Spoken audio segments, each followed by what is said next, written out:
welcome back to another episode of the Instant 99 podcast, where we've got 99 cards because Commander is number one. I am your Necromancer with all the answers, Necrozach, and I am joined by Lotus and Dan. Hello, guys. How are you doing today? Hello.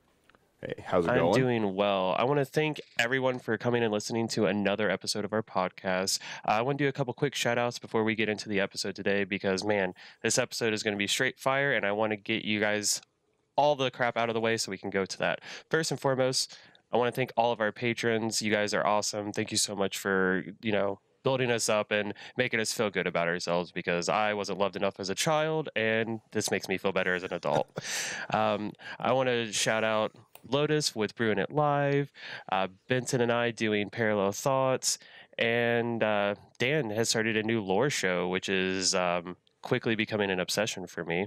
And this week I also released a new series called What's in the Box, where we interview different people in the community. And by we, I mean I, because I have multiple personalities. This week it was with Jim from the Spike Feeder. So if you get a chance, please check it out. If you're a patron, you get early access to all of this stuff. So there's really no reason not to be a patron, because we are wonderful. And by we, I mean I, yet again. That interview actually was really, really good. Jim, he just seems like a really fun person. I wish I could get some games in with him one day. I identify as a straight male, but I flirted with that man quite a bit. His personality is awesome. He's very smart and very intelligent. Like, his stance on a lot of things, I was surprised that we were very in line on, but just the way he explains everything with his role in the CAG and the Spike Feeders, like, if you guys don't for some reason know who he is, please go listen to that. Not even to get me street cred, but so you guys can just hear this guy talk. He's great. Oh, it was a great time. Like, he just seems like a fun person to sit and chat. Oh with, yeah, right? it was hard. Like, I told him a half an hour, and it turned into an hour. And now I just think I'm gonna have to do an hour for every episode. An hour segment. Today, what we wanted to chat about is just in general, as the episode title states, it's Rest in Peace Your Wallet. So Gavin Verhey just put out another segment. I'm going to play it here, and we're going to talk about it after. Was that Good Morning Magic? Okay. Yeah, it's just part of the Good Morning Magic thing. But let's get right into it, and let's hear why I will no longer have money. So yeah. At some point. All right. So now that I've said all of that, let me walk you through the commander decks that are tied to our set releases for the rest of the year. Now, so far this year, we've had Kaldheim and Strixhaven commander decks. Modern Horizons 2 will not have commander decks, but coming up shortly thereafter is Adventures in the Forgotten Realms, which has 4 commander decks, and these are very much in the vein of the Strixhaven commander decks. There are 17 brand new cards per deck, and they're all built to play against each other. This is kind of a special thing, doing 2 big commander releases in a year, but it was Dungeons & Dragons, and we felt it was a perfect tie-in. After all, Dungeons & Dragons players coming into Magic will probably find Commander the format most interesting to them. It really mimics that group play feel of Dungeons & Dragons. So we're super excited to have 4 decks coming out with the set. And then, coming later this year, with both Innistrad Midnight Hunt and Innistrad Crimson Vow, we have 2 Commander decks with each of them. And these are very much in the vein of the Strixhaven and the Adventures in the Forgotten Realms commander decks in pretty much every way. For example, the Zendikar Rising decks had 8 brand new cards in them. This time around, these decks have 15 brand new cards in each of them. So why 15 cards? Why not 8 like Kaldheim or... I'm just going to stop it there. So yeah, basically, they are just confirming what I have been saying for months now. And it's that they don't care about other sets. They are going full tilt towards Commander players and our seeming obsession with building new decks and new cards. So getting into the Dungeons & Dragons one, that's the set everyone is going to be excited for. I don't think there's any players I've seen that aren't normal Magic players are enjoying it, but anyone who grew up with that kind of stuff, plays any D&D, they are just going to be really, really excited for the set. You're going to have tribal lovers get a lot of what they want. There's going to be tons of new artifacts and equipment. I am sure that we will be seeing more of the god cards, because Forgotten Realms has a lot of gods, right? It's a perfect spot to shove new, exciting, legendary creatures in that can change the shape of Commander in a way. But 4 more Commander decks is a lot. Are we up to 14 now? It's going to be 15 for this whole year. 15.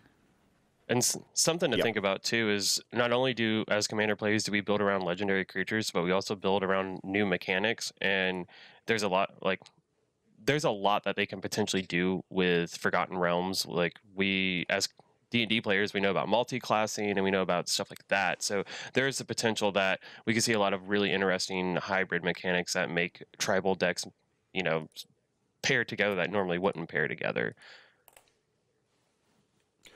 They could also be revisiting the partner mechanic again. There's that the popularity of partner was undeniable. I talk all the time about how Orvar should have had partner. Still don't actually think it's true from a logical standpoint, but I want it to be because Orvar was a blast. I think there's also a rumor that there's a mechanic in the D&D set called Dungeon or something like that. Yeah, I Dungeon. think I have no idea what it does, but it was floating around the Discord in the judges community that there was a new mechanic called Dungeon. I'm also going to be honest, there's almost no way that they're not going to put a dice rolling mechanic in D&D. It would be almost negligent of them to just not include. I think it's more likely that we see partner with than partner. I loved partner with, to be honest.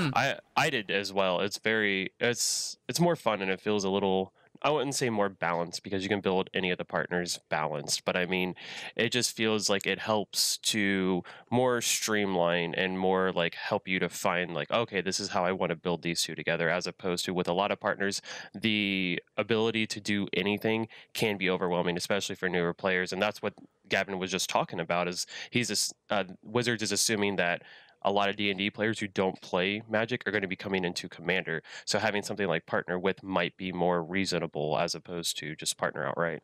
Instead of just straight out of the box partner with whatever from these Exactly. other sets. I really, really liked how Ikoria did it with the partner with like Halden and Paco, Yannick and Nakara, all those. Like I loved that entire, obviously Trin and Silvar for Brian here.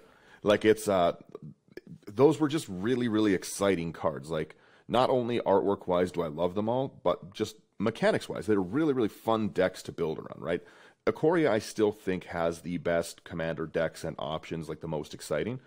I really liked the new ones that they just came out with, but the problem is that, like, with Ikoria, we were able to build into these decks so much because that's kind of what we got. The Year of Commander was pretty focused on A, Commander Legends, and B, this gigantic Commander release. We got the little cheap decks, which was all right, but now, again, this was the Commander set release, and now we're being told, basically, I think a month and a half out, hey, there's going to be 4 more, so get ready for that. And not to mention, too, we have two main sets, and then Modern Horizons 2, which is also on a lot of Commander player radar for just simply the fetch lands. We know I think 4 cards that have been spoiled from the main set that aren't fetch lands, but fetch lands we know for certain. We've known for like I think a year now that we were getting fetch lands to some degree. Yep. So people have been speculating and been preparing, and amongst that time being Magic players, something new and shiny came out and we had to jump on it. Like Modern Horizons is going to be very interesting for the community as a whole, as well as just the Magic players in general. Yeah. Well, Modern Horizons 2 is... Yeah. Oh, go ahead. With Modern Horizons coming out, I'm just hoping that it brings the prices down of fetches, because at the moment they're just unattainable for some people. That's the thing. I don't think it's going to. I think because we've known for as long as we've known that fetches were getting reprinted, I don't see them dropping in price by a large margin, maybe 10 to 20% more, because that's the thing. Anyone who's been wanting fetches, this is where they're going to get them. Boxes are very expensive, even though it's a print to demand or unlimited print run, whatever you want to call it, it's still going to be people are going to get fetches and hoard them, because this is mainly, even though it's aimed towards modern players, Commander players are, as Dan said multiple times, animals, and they're going to do the same thing. No matter how expensive the boxes are, people are going to get their fetches and hoard them, whether it be the old border ones that you can get or the full arts or what have you. I don't see fetches being cheaper as the biggest problem. we consume product right now like fire consumes wood. Like we are just going through it no matter what it is. The constant, oh, it's print to demand, that only means that Wizards can just reprint it when they feel like it. It doesn't change that they're not printing enough product in general compared to what is actually being consumed. And anyone who doesn't believe that, go try buy a box of Time Spiral. Tell me how that goes. Yep. I was looking this morning for some math that I was doing. It's $350 a box. Wow. Yeah, there's not enough of that product, right? A lot of people, so the investor side does buy it and they hoard the sealed product a little bit, but for anyone who doesn't have a big collection, things like Double Masters, things like Time Spiral Remastered, they put a lot of really good value cards in the hands of people, right? So you do have this gigantic fear of missing out on product. If you didn't have this product to begin with, this is your one chance to get it, right? They're not doing Time Spiral Remastered every year. They're not doing Double Masters every year. So getting those products, it's almost like this is your only chance to do it, right? And when you have that feeling that this is your only chance, then it makes people make, in my opinion, bad financial decisions. A lot of people either feel bad about not being able to pick the product up or are skimping on other aspects of their life to do so because, well, you know, maybe that bill can wait till next month, but these cards can't. And I don't think that's really a super healthy way to put it. What I was going to jump into earlier was Modern Horizons 1 brought a ton of really, really exciting creatures, right?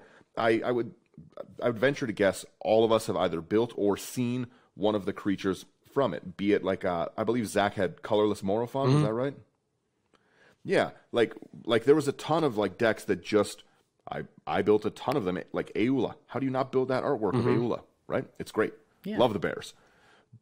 So, yeah, like they had Aula, Morophon, Urza, Yawgmoth, First Sliver, and that's just the ones that I know off the top of my head. That isn't even the extent of them, but Urza. Who doesn't fear an Urza deck, right? And the thing that was insane about Modern Horizons was for Commander players specifically, because I know a lot of these cards didn't actually stay in Modern, like Wizards quote-unquote intended. There was just so much good value through every single rarity. I still like Good Fortune Unicorn, you know, an uncommon from Modern Horizons. My LGS cannot keep them in stock. And it's not that they're an expensive card. It's just that literally people got them and kept them because they do, like, it does what we want to do in Commander with +1/+1 counters. So I'm sure that we're going to see that more so with Modern Horizons 2. You know, we also saw ninjas with like ninjutsu, which insane. We saw more slivers, you know, brand new slivers at that, and changelings. So Modern Horizons is a very interesting set, and while it's supposed to be aimed at modern players, it's undoubtedly also aimed at Commander players because they just shove things in that they can't shove elsewhere, and they make it work. Dan brought up a really good point where as Magic players, it's a lot of, man, if I can't get this right now, I'm never going to be able to get it. And that's kind of the scary thing about product fatigue. You know, that's kind of the overarching thing about this episode is that product fatigue is very real.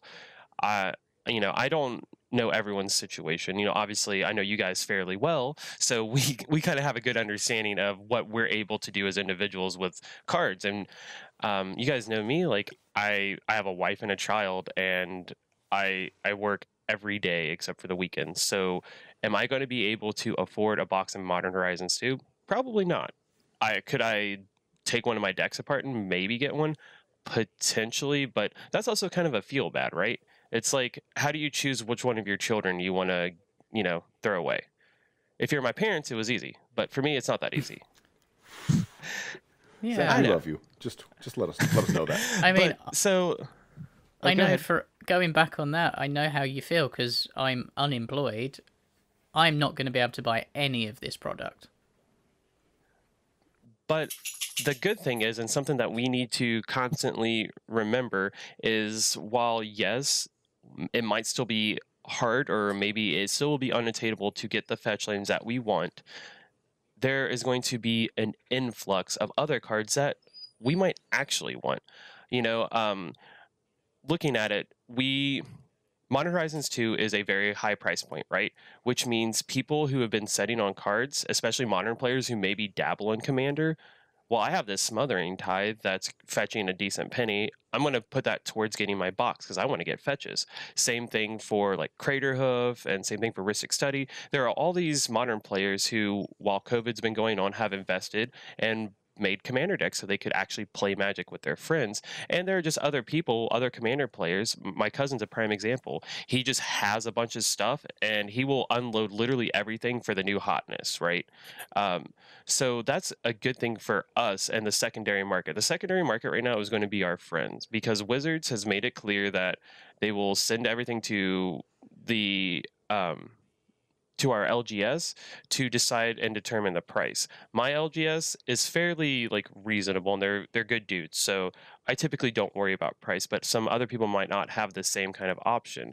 So we will see an influx of cards to meet that demand, which means the secondary market is going to lower prices on cards that you might not have been able to get. It's not unreasonable to see, like, to think that Smothering Tithe, which a lot of people want to play, you know, Brian plays it in every single deck, even if it's not white, go down in price because it is a higher price card.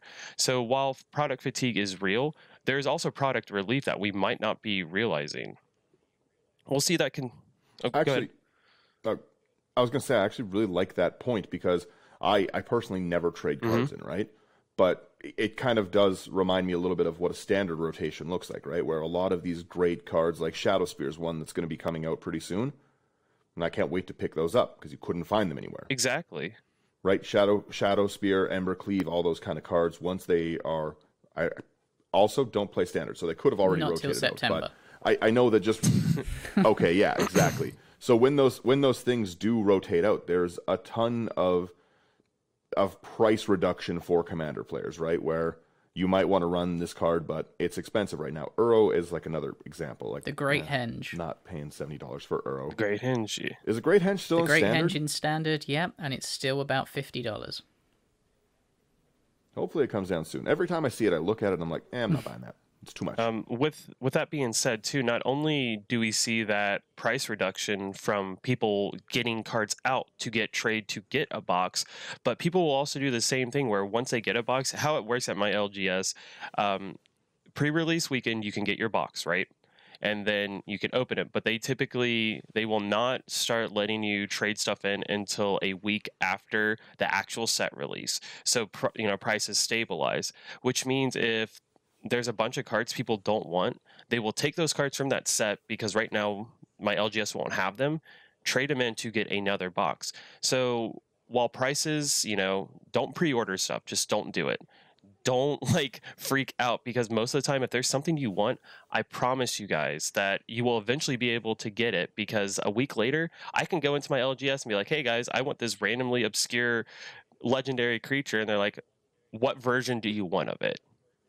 That it never fails. And I've been in that position where it's like, I feel like I have a gun to my head where it's like, man, if I don't get Times Power Remastered right now, I'm going to miss out on all these cards. And every time I have been utterly floored, because it's like, I just go in and my buddy Cole's like, yeah, which one of the versions of that card do you want? The collector boosters have also been pretty good at bringing some of the normal card prices down. It does kind of feel bad if you like the artwork so much of it, like Orvar's, my favorite card to reference right now. The alternate frame of Orvar is great, but a foil of that one is still a pretty decently pricey card. I've The good thing actually is no, you go ahead, Lotus. I've actually noticed with these collector boosters, because there's so much product being pumped out, I'm starting to buy foils cheaper than the original normal card. That's exactly what I was going to say. I was so bummed, because I was like, man, I'm never going to be able to get collector boosters, because my LGS didn't get them for the longest time. Strixhaven was the first set that they actually got collector boosters with, right? And now it's just like I can literally get whatever I want. And like most occasions, I like just a normal full art, no foil. And those cards are typically cheaper. Those ones are perfect. I also love those full art non-foil ones. I like getting border extensions for my cards, so I kind of like the customized ability to full art my own card. Well, pay someone to. I have right. art talent. I get what you're saying. I know I sound like I sound like the devil's advocate here, but I've just been in that position where I know I've been like you guys, where it's just like, God, I can't afford to do this. I can't afford to get these cool supplemental sets, and then it makes me feel bad, not just as like a as like someone who wants something, but just like as a person, like, God, I should be further along in my life to be able to do this. And it's a game. We got to remember that at the end of the day, we will always have access to these cards. Wizards wants to get money from us, which means we will always have access to these cards. We're not going to go into this, but the reserve list is another example. When Wizards really needs that money, I guarantee we will get those cards. Oh, you wait exactly until prices drop for sales, and then suddenly we're doing dual land masters. That would be good. Dual land box toppers, I'd be more than happy with it. I would really like to see as well. They're just speaking just randomly off topic here. With these modal face cards, people have loved them. The pathways, I can't speak enough about how much I'm starting to like those cards. They're gonna make them fetchable. Yeah. There's no way that they're not going to put the actual types on the land. Yeah. Right? So you're kind of doing like an it original duel, except you can only have one side, but you get the side you need. Yeah, so the way that they'll get around it is, technically, it will only be a forest because you can only see the front side while you're searching. So it'll be a forest that just happens to have a red mana on the back. It'll be a mountain that happens to also be able to get black. Nice. Yeah, I'm very excited for that because that is for sure going to happen.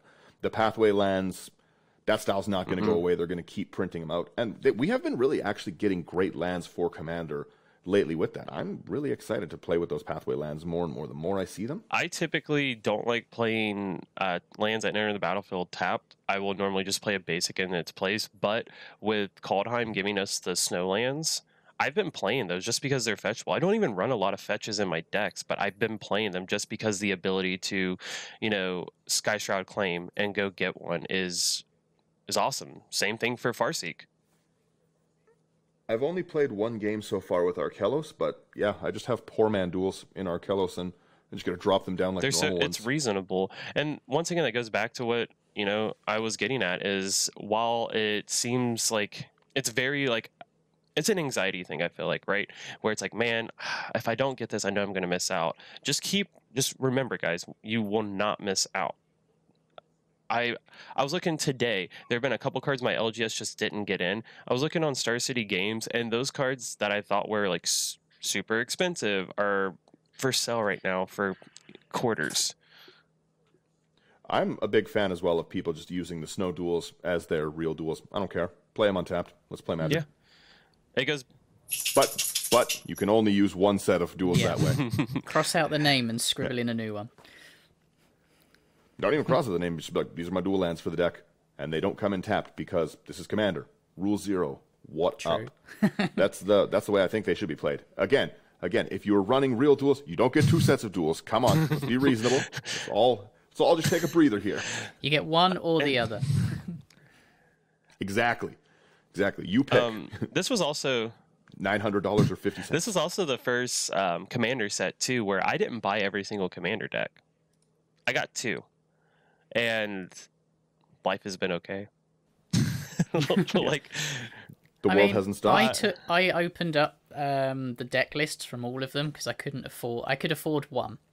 So right. I bought Quandrix because I'm a Simic player. You bought Quandrix? Yeah. What? But I looked through the other decks and I picked up cards like is it Blot Out the Sky? Mm-hmm. I picked that up for about £2. I picked up Gorm the Master Chef for 50p. I was just picking up the cards I wanted, so I didn't have to spend so much money that I don't have. My brain understands that that's the right way to do it. I get it, for sure. But I'm dumber than my brain. Well, I have a Singleton collection. If I have a duplicate of anything, I trade it away for something I want. That way, it saves me money, and I just rebuild decks from the same collection every time. Do you actually... I don't think you've ever talked about that collection on one of the episodes. Do you want to quickly explain what your deck building box is about? Okay, so I have a box. It's one of those cardboard boxes with the 4 sections that holds about 3,800 cards. Every card I own is Singleton, and I sleeve it in the Dragon Shield sleevable sleeves. And then I brew decks from the box, and if a card is going into my new Commander deck that's not in the box, it goes in the box. And then I have a continuous supply of cards that I can brew from continuously and rebuild decks. If I want to revisit an old deck, I have a deck list that could be rebuilt because I know I have the cards because they're in the box. That's a good way to do it. I will never do things that way, but I appreciate that you do it that way because it's very smart. I love having just ultimate guard, deck boxes, only ultimate guard deck boxes. Oh, but I just love being able to grab, like. But like I said too, I'm also like how I collect. Like if I have 12 reanimates, I need 24 reanimates because I always want to play that card. Yeah, no, I have about 4 decks that are always constructed. They are separate from the box. Otherwise, I have one deck that is always built from the box. At the moment, it's Gorm Master Chef. But when I feel like changing it up, that'll be dismantled, put in the box, and I'll make a new deck. There was a couple that used to come out to our LGS, and they had all of their cards sleeved in the exact same colors, and that is what they did in between their games and stuff. They were specifically Bant players. Everything was a Bant deck, or green, like Simic, Selesnya, but those were the 3 colors. And they just quickly, in between the games, they're like, oh yeah, let me do this. And they had the list of, okay, if I'm changing over to Tuvasa, these are the cards I take out, these are the cards I put in. And it took them a few extra minutes and stuff. It was an interesting way to see people actually play the game and utilize budget building in a way that my brain could never I used track. to do it that way, but the issue became that I didn't scale fair enough with my playgroup.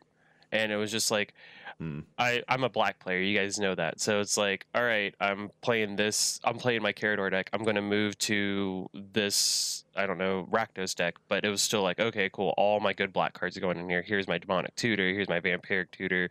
Here's my Reanimate. Here's my Entomb. All that stuff. So for me, I just couldn't... I couldn't be fair about it. And this way of how I build now, not only do I get to have this cool collection, but it's also put me more on a budget. And now I brew, like, I think I was talking to you about it, like with my Belby deck, Dan. I brew now in a way that's like, I go through my entire collection every time I build a commander deck. That, obviously that's not what's completed, but like what I have in my collection. And I suddenly build with cards I would never play with. So for me, it's just like I get to take all of my bulk and go through it to make new decks and play with new cards I wouldn't normally. I like that though. I like that you kept calling it your draft chaff, just the big cards you don't ever use. I thought that was pretty entertaining. The release schedule for this year has been chaotic. I'm going to miss it. I'm not going to mention any of the secret layers. By the way, as well, my public opinion, don't buy secret layers anymore. Buy them if your LGS buys them and stuff. I'm not giving Wizards 4-month loans for my things to come late and curled. Nope, not anymore. They've had enough chances where I've bought them the day it comes out, and then, like I said, my summer edition showing up at like the beginning of December, unacceptable. I only bought one secret lair, and I bought that from my LGS, and that was the April Fool's one that people didn't think exist, but it does. Is that the Stormcrow one? The white bordered Tybalt, Sinkhole, and Goblin Snowman, I think it is. Mm-hmm. I love it. That's a lot of LGSs have been starting to order them in, and you can get them, as well as the secret layer exclusives. I'm not paying for fetch lands that way. Nope, get that out of here. But the Pathway ones, I will say, I just bought them. They are A, a good price, B, beautiful, and C, Wizards has somehow figured out that if they foil both sides of the cards, the Pringle entity gravity force that rips the cards into this nightmare actually pulls they're fighting against each other. Way to curl. And yeah, they are perfect. They are flat as a board. I love them. They should just make the back of all their cards. If they were smart, they would just etch foil everything, and we would never have a problem. That process was perfect, and they're like, we're never repeating this again. Here's your new etched foils. They're horrible. Oh, The Commander Legend etch foils. Did you see any of the etched beautiful. foils from the? Oh yeah, those amazing. And then they're just like, all right, we're gonna etch, I don't know, 0.1% of a card. Oh, the slight little border around the Japanese ones. Yeah. They also did it with the just in the English Mystical Archive. Well, just the normal Mystical Archives. Just the little gold was etched as well. I quite liked the etch fletching on the English versions, but there was more etching than the Japanese style. Mm-hmm.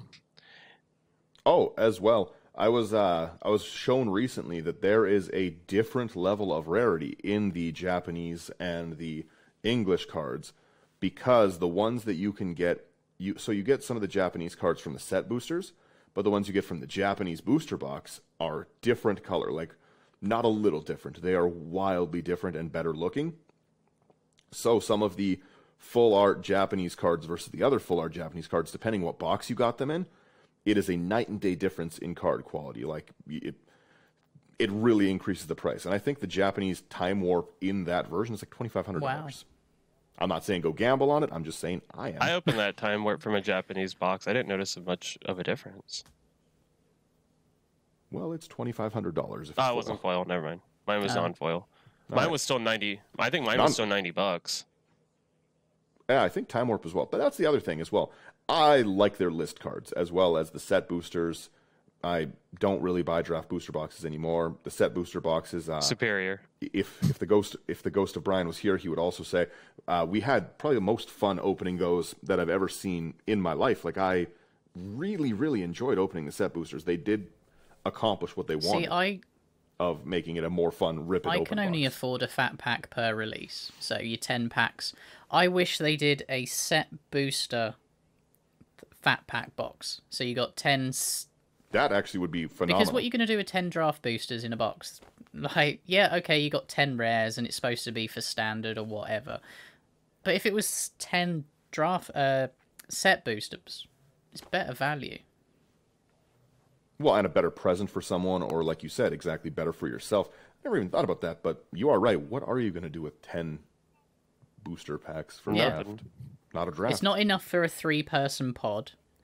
It's not really enough to build a collection for standard players. It's a limbo product. They really should upgrade that. I've never even considered that, because I used to buy lots of fat packs, and I have just so many. That's a lot of. I've got suitcases of cards, and a lot of them are just like organized. Like, here's white cards in a fat pack. Here's blue cards in a fat pack. Yeah, I've seen that. And I used to buy so many of that specifically for I needed a new box for my white cards or blue cards or black cards.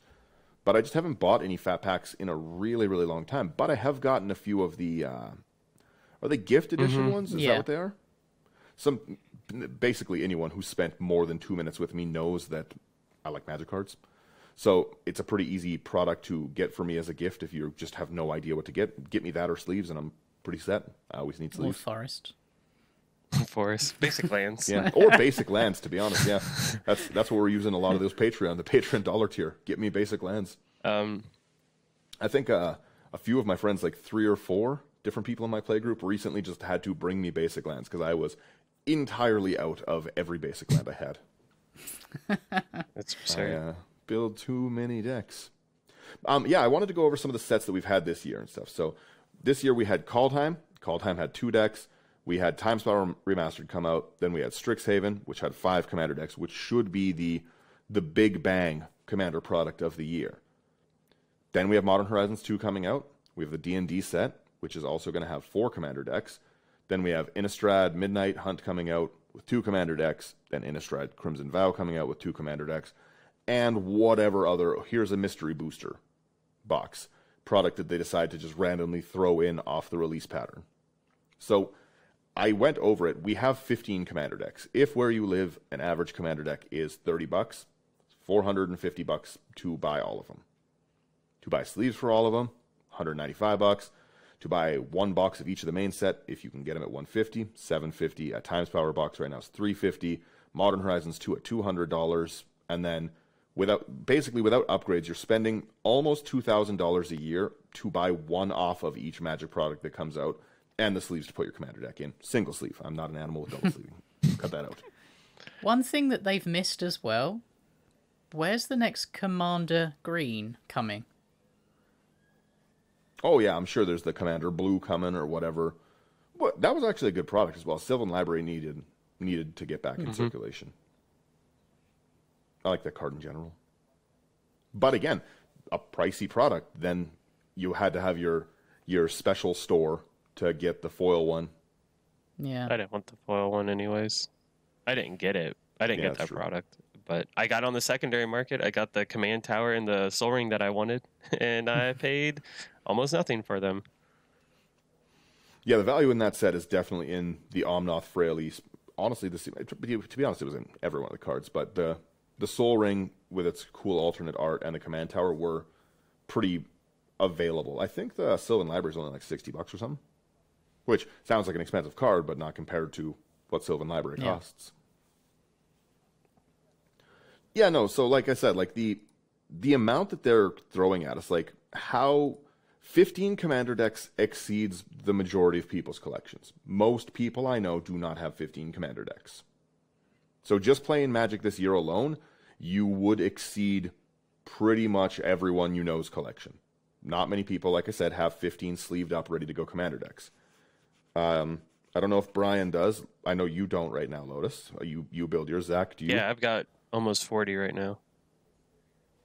All right, Zach's an animal. Oh, I've learned from the best, Dan. But yeah, like that, it is a lot to go through. And then some players that I've talked with and everything, like Ryan has talked about some sleeves ripping before. I've never had that happen. Yeah. I don't know what kind of aggressive fury shuffle he's doing, but his cards are random. The cost to upkeep stuff like that and upgrade it as sets come out, it really is just adding up for a lot of people. And it makes it pretty hard to justify getting, you know, for me, I'm just finding out this morning there's 6 more commander decks for the year. And I've upgraded every one of them except for the one I'm playing in our current league right now. I haven't upgraded my Silver Quill one. That's the only one I have not poured a ton of money into. I just did Witherbloom while I was off this week, and I gutted that deck. I took 57 cards out of it. Was there anything was left? land. Yeah, I went really ham on that one. And then it's the same thing, like you said, the Master Chef. What is it? The Master Chef. Yeah, Gorm. I'm going to be making that deck. The episode you did on it was really entertaining. It seems like a fun one. I got to see your version of it, and that was very fun. Again, I don't read cards properly, so once I realized that it was every time something entered, I was like, oh yeah, I'm going to definitely living death this and make 60 food tokens. What are we talking about? Right? Like, there's a lot of like really cool stuff that comes out, and we have said before many times, Commander is a really, really self-expressive format. The problem with the self-expressive format is if you see a card you identify with, you love, and it's just, this is my play style. I love this artwork. Whatever it is that makes you personally want to build a Commander deck, seeing that back to back to back and knowing that, like, all right, well, I can either build it or I can regret not building it. It is not a good feeling for most people. A lot of people have rising resentment that they are being priced out of the game entirely, that they're just being told over and over again, like, this product isn't for you. This game, you know, you don't need this. But if they want it, right? Again, people like cards and stuff. A bunch of my friends love Emio. They just love the unicorn artwork of it. A unicorn tribal deck is really interesting to them. Maybe they weren't going to build a Blink deck. Essex is a great example. Zach's not a Simic player. It has to be Sultai. Right? Exactly. But yeah, no, it's when you see stuff like that you want to just keep building, it is really hard to justify spending so much month after month after month. Like, I personally love it, support my LGS, all that stuff, but I also get that I am a unique out of touch case. I've played for my whole life and have this monster collection to build from. That's not the case for most people. Most people, especially if you've gotten back into Magic in recent years. When did you start, Lotus? I started back in Scourge, but I sold a lot of my collection for unknown reasons. But my collection just got rid of a bunch. And when did you start rebuilding? Dominaria. So that's pretty recent, right? Trying to get like a lot of these old high-value cards has been nothing but increased cost and cost and cost. And that does fuel that, what we talked about earlier, the fear that you're going to miss out, because look at Craterhoof. Every time I see Craterhoof at $30, I'm like, I'm not buying Craterhoof. I don't need it. I'll put something else in it. And then it's $40.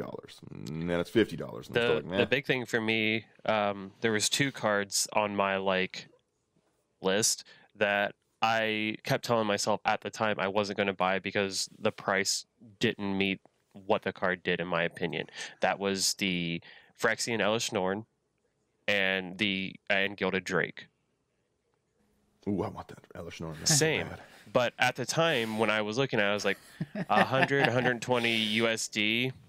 I was like, I just can't justify that. That's almost a whole nother commander deck, you know? You're like, I have an Elish Norn. Same thing for Gilded Drake. I think at the time I was looking at it, it was like $50. I was like, that's unreasonable for what that card does. And yeah, that price is out of control. The only time, and after I'd seen those go up and how they've been, I saw Wheel of Fortune for $50 once and I bought it. Then I got rid of it earlier a couple months ago because prices are stupid.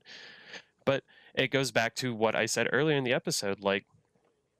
Some of these cards we are priced out of 100%, but our LGSs in this instance is our friend.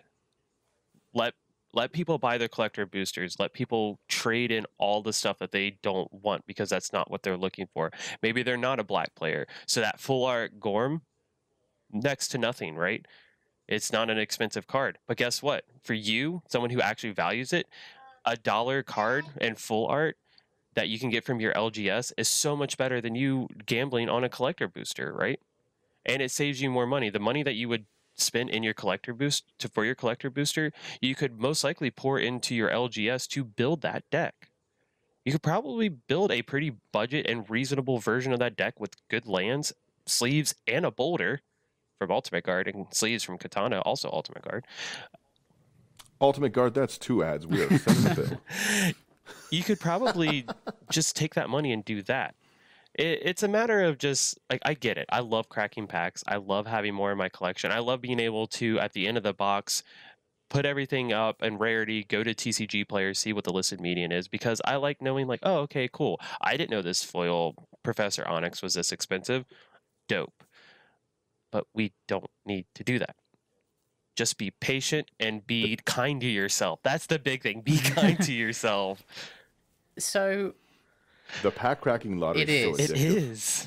And where I've not been able to afford to do it this year, I have gone through Cowtime and Strixhaven by just not being able to buy any product bar 1 fat pack each.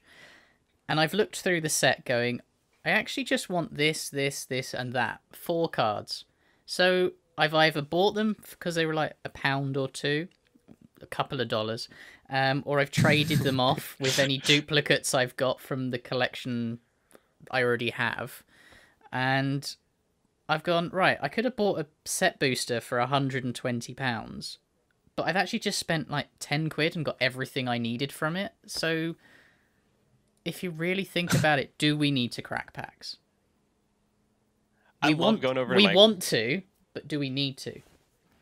I love going over to my cousin's house after he's went on his whaling expedition, and he's gotten Commander Legends was the first set that he really did this with, right? He had, I think, 6 boxes of Commander Legends. Absolutely insane. I've never seen him open that amount of product before. I literally went over and I went through all of his stuff, and I was like, these are the things I want. What do you want for him? He's like, oh, you can just have them. Wow. And that's when, and to me, it was like, oh, these cards are expensive. But in reality, because of, it's been a week and prices have now been normalized. I was just like, yeah, all these uncommons, aside from 3 visits at the time, was these are all super cheap. All the etch foils I thought that were going to be insanely priced were super cheap. And it was just a matter of being patient. And my situation was unique for sure, but that still harkens back to just giving yourself time and letting your wallet breathe. If you get paid on Friday, a set comes out, wait till next Friday and see what those prices look like. And instead, invest in what you want versus what you need. Release day buying is rough. I'd say I wait love 2 to 3 weeks, to be honest. 2 to 3 Oh, for weeks is sure. the good time to say that people have tested to say that they're rubbish or they're good. And yes, some cards might go up, but most of them just plummet. Mm-hmm. Well, and then you also know the drop rate that's going to be in there, right? Like Zach was saying, I also thought those etch foils were going to be nuts. Like when they said that there was going to be like etch foil Thrasios, for instance, I was like, well, that's just going to be costly. Who wouldn't want to upgrade to that? And it's significantly cheaper than the other one. Wizards has done a good thing for us that aren't as financially endowed, I guess is a good way to put it, with collector boosters. A thing I remember is like I started playing around Magic 2010, and it used to be Baneslayer Angel was the absolute hotness, and that was a mythic, and you were lucky to get it at a reasonable price, and if you opened it, it was like a banner day in your household. Now with collector boosters and all these different versions of rarities and all these different versions of, well, when I mean different versions of rarities, I mean just different card types, like full art foil and edge and mystical archives and all that stuff.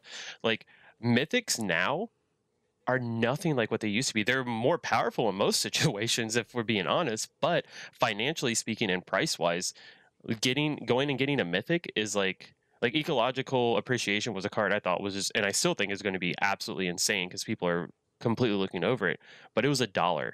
And I bought every time I go and I get that and Blex. I buy those out at my LGS. And Blex is cool. yes, Blex is very good. But that's just the thing. Like everything we think is going to be expensive isn't. Even Planeswalkers. Most of the time it used to be when Planeswalkers were released, you couldn't touch them unless you were spending 30, 40, even $50 in some situations. Now, like I thought my foil full art Kesmina was going to be super expensive. It's not. It's more expensive than what I think it should be. But if I just wanted to go pick one up, it wouldn't really hurt my wallet. I've What you were saying is, well, Yeah. you go first, Lotus, because I've got. No, a that's point to fine. run I was down. going to say, it feels like Wizards are going down the road of Pokemon, where sets are pretty much have no value except for 5 chase cards. And they And print they're all so Charizard. yeah, and and they print so many variants, like Double Masters. You've got pre-release, Fat Pack, Draft, Set, Collector. There's going to be so much product. It's going to tank all those prices except the big 5. And do you really want the big 5? Most of the time, no. It's standard players that want them. I love it. I usually want them. I do. What I wanted to say as well is the collector boosters are doing a good thing because, what is the card? It was in Timeless Wisdom. The 0 cost. Get rid of Fierce spell, Guardianship. counterspell. What am I talking about? Fierce Guardianship. That deck is only expensive because of that card. That card is not accessible other than that deck. Dockside Extortionist is another example of this is why it's expensive. You're buying a Dockside Extortionist and 99 cards when you're buying that deck, right? With the new sets coming out, they said that there's so many specific cards. So there's 68 cards specific to D&D decks. I assume a lot are going to be legendary and, again, equipment cards. I think that those are going to be kind of the route that thing goes. But I also think that we're going to get unique tribal cards in something like that. And we'll go into that a bit more on Patreon. I want to talk about some of that stuff. But Ink Shield and Scholarship Sponsorship are the 2 cards I wanted to mention the most. Those cards are phenomenal. Those cards need to be in more Commander decks because that is the best fog card that there is. Its cost is high, but it's nuts. Prevent every 1 damage, and for each 1 damage dealt to you, you get a 2/1 flyer. That card ends games. That can turn being just overrun, somebody crater hoofs you, and you now have 500 2/1 flyers. It's a bad time unless someone's holding a Rakdos Charm. Don't like that. Don't like Rakdos Charm. Rakdos Charm and Cyclif, two hate cards. But the thing is with the baby commander decks, as I like to call them, like Obu and Anawan, they generally haven't had many of those cards, so we haven't needed to get a lot of that back into circulation. It was kind of the legendary creatures and 2 or 3 other cards, but everything else was there. It was just a pre-set thing. But these Innistrad ones are going to have 60 new cards as well, right? So there is 128 new unique to Commander cards coming on top of what we've already got this year. and that is going to be a lot. Gavin went on in his video to talk about how they don't want to print more arcane signets. They don't want cards that just simply must be in every commander deck. As much as we think that it would be a good thing, we don't want to see more Soul Ring arcane signets where you have, the more colors you go up, there's no reason to not run an arcane signet. It's a $6 mana fix, right? So I'm interested to see what their take on these unique cards are, but I'm just really, really happy that they're not commander deck exclusive. They are in those collector boosters, generally in cooler artwork and full artwork. But there is a lot of commander cards that need to be back into recirculation because they're just not reasonably costed and accessible and stuff. And a lot of times finding out, like I said, Dockside Extortionist, that really does need another printing. Do you need Dockside to play? I have heard, I was listening to Good Morning Magic with Gavin. Dockside is on their radar for a reprint, but it takes them about 2 years to work out where to put this stuff. So it can be on its way back. True. He also mentioned on a previous one that White will have some more cards that are staple to Commander, like Archaeomancer's map, because they need to bump White a bit more. So they say on one hand they don't want to create Arcane Signet because it reduces the variance of a Commander deck because you're going to always put these certain cards in. And then they go Archaeomancer map, Monologue Tax, and all these other ones going, here's more staples. So it's interesting to see what's going to happen. We have a listener in particular who is obsessed with White needing more help and not understanding why I in particular think that White is strong enough. And people are going to see how not fun it is to play with White when White suddenly has the card draw of blue and the ramp of green. And you're getting like the typical like turn 3 Avacyn. People are gonna kind of see why it's not balanced around that. But I understand, like, some people just want to be able to outramp this is my Angels deck, and why can't I outramp the Elves deck? Yeah, there's a reason. It's because the Angels are going to dominate the Elves once they're out. Mm-hmm.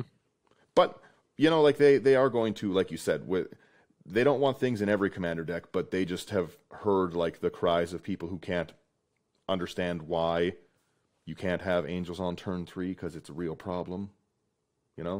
If you don't think Angels on turn 3 are a problem, make a green-white Angel deck, and you'll see quickly how it green-white. You mean like Esper or Abzan? Can you entomb and reanimate Avacyn? Oh, that's the other problem. Is exactly like the White.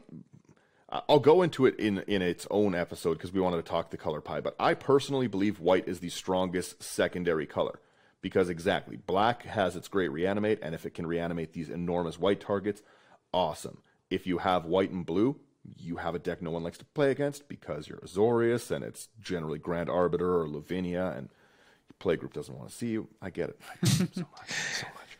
But, like, you know what I mean? Like, the Geist of St. Traft is good because it puts in the Angels. It has the counterspell stuff to... Like, White is a really good supplemental color. And when we are getting more and more of these... I really, really liked the most about the recent decks is how they kind of plane shifted the cards a little bit, right? The colors didn't do what I was going to expect them at all to do. Quandrix was the only one that kind of did Simic-y things.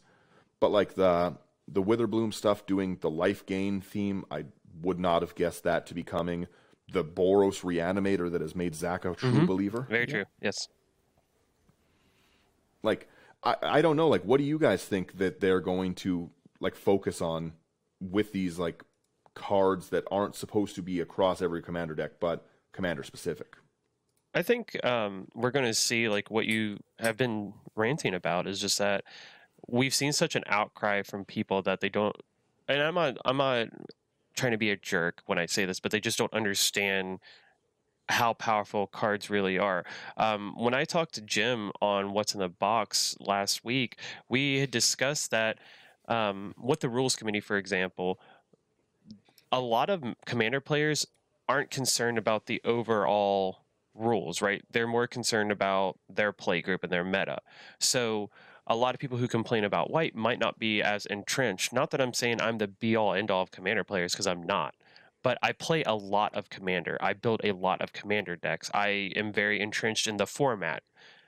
I know white is powerful. So I'm worried what's going to happen is that we're going to get what you said. We're going to get these cards that just have to go in every deck because they're good, because white needs this, quote unquote, because black needs this. We need more enchantment hate in black, because if you guys get rid of my graveyard with something, I got to be able to get rid of it. I got to get rid of Rest in Peace if I'm playing mono black. Like, having those color shifted cards is cool, but there's a level to where that needs to be capped. And I'm just worried that moving further, we're going to see potentially more bans in our format because cards are just too powerful and they homogenize the format. Yeah. I mean, I really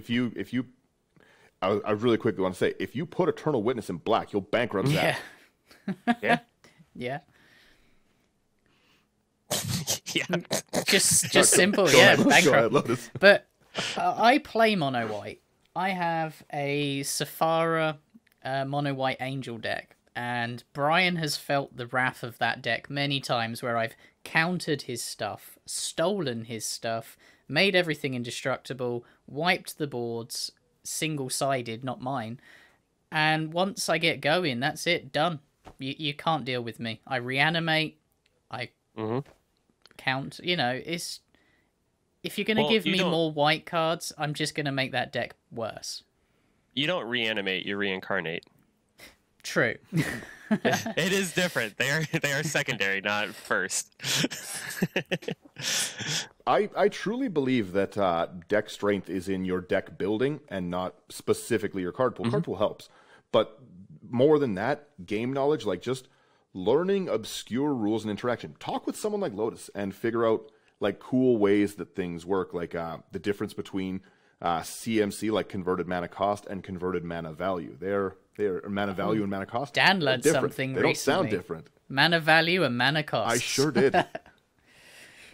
But that's what I mean, right? Like, they are just game knowledge. It gives you a leg up on a lot of people, and just knowing what different colors of decks should be stronger in different parts. And if you keep giving people the tools in those colors to just accelerate their game plan, like a black deck is not specifically strong turn 1 or turn 2. If you let them get to turn 8 where they've filled their graveyard with stuff, you're gonna have a bad time, right?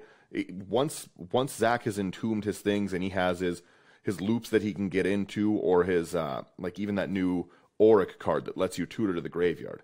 You don't want stuff like that in a black deck, right? You don't want stuff like... No, but that's what I mean. If you're sitting across the table, you don't want to be seen... I don't want Zach to have 40 cards in his graveyard turn 3. I don't want some, like, personal mill 10 for 1.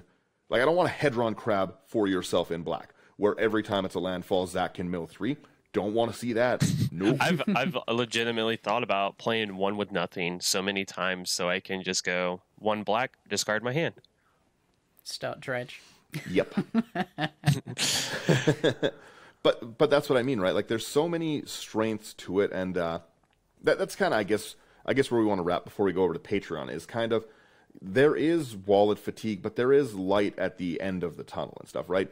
One thing that we are seeing is you don't need to buy every one of them. I personally do, because I have no self-control, but it doesn't change that, like I said, we don't need to add 15 commander decks a year to our collection, right? 3 years in, you have 45 decks. That's a little crazy. But, like, it's, you know what I mean? Like, there's fun ways to play. They're making... these decks were fun. The Osgear deck, like, specifically, like, it's just fun to play. If you haven't had a chance to pilot it, you should try if you have access to it. And if you don't, print the cards out and try it anyways, because it's really fun. It's a fun deck. It's out of the box pretty good. Like I said, all of these, I really, really liked it. I'm actually blown away how much I liked the Orzhov deck. I thought, like, it's okay, like, we're doing a league. I thought, it's, like, fun, I'll try and make deals with people, but it's just a fun deck. Like, it's a really cool counter deck, and then I saw Nils in the deck, and Nils is amazing. I bought every copy of Nils I've seen. That deck's nuts. Yeah, like I like that they're trying to encompass more playstyles and give. It seems in the release gives something to everyone, right? Budget players are getting some things. We're generally getting more accessible land bases, which has always been what Commander needed, right? Like, opinions on the pathways aside, I just keep coming around to them more and more because they're very accessible. I have enjoyed cracking them every time I've cracked them. I really want to see more stuff like them. Could you imagine, by the way, pathway duels where it's like Forest Mountain one side, Mountain Plains on the other? I'd love that. That's Wizards hire me. a problem. That's what that is. Quad lands. We already have triomes, so why not quadomes? Yeah. Yeah, Zach, we'll move over to Patreon here. We're going to take a quick break, and then we will go back into it. So let them know where they can find all our content. Thank you guys so much for listening to us rant, basically, for the last while. And yeah, Zach, take it away. So if you made it this far, once again, thank you. You guys are why we're here doing this. If you want to support us in a more financial way, you can find us over on Patreon. If you want to find any of our content, we're at into99.com, where you can find articles, podcast episodes, videos, all that good stuff. It's your one-stop shop for Into the 99. If you'd like to advertised Into the 99, we do have a merch store.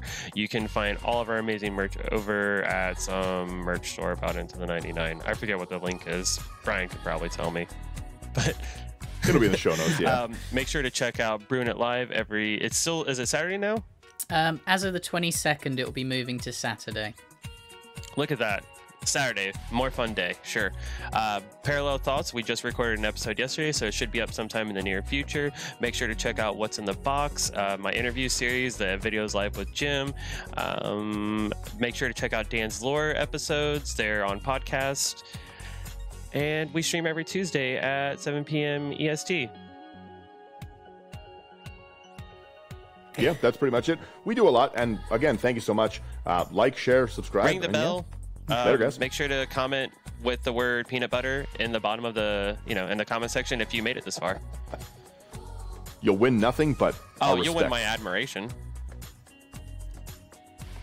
Lotus, what do they win from you? I might do something special. Thank you so much for listening. Take care.